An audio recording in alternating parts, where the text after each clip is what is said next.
早晨，歡迎收睇1月11號嘅天氣報告，我係呂旭升。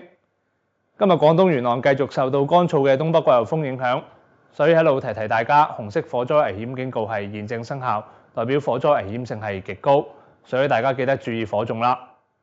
至於天色方面咧，喺大範圍嘅衛星雲圖，我哋見得到嘅整個華南咧受乾燥嘅東北季候風影響，天色係普遍晴朗㗎。至於氣温方面咧，截至朝頭早大約7點零鐘，市區嘅最低氣温咧係大約15度左右。而由於天朗氣清，新界部分地區嘅輻射冷卻咧係較為明顯，有啲地方例如打鼓嶺咧氣温係下降至5度添㗎。至於之後嘅天氣，我哋預計一股達強風程度嘅偏東氣流咧會喺今日稍後至到星期一咧影響住廣東沿岸，而去到本週中至後期咧受到乾燥嘅東北季候風影響，華南沿岸嘅天色咧會係大致晴朗。日頭會係和暖㗎，所以翻嚟今日嘅詳細天氣預測會係天晴，非常乾燥，朝頭早會係相當清涼，新界部分地區嘅氣温咧會係顯著較低，日頭嘅最高氣温會係大約20度，風方面會吹和緩嘅東北風，稍後咧東風會增強㗎。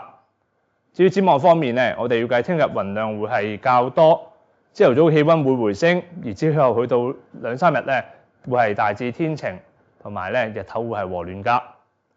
呢一節天氣報告就講到呢一度，我哋下次見。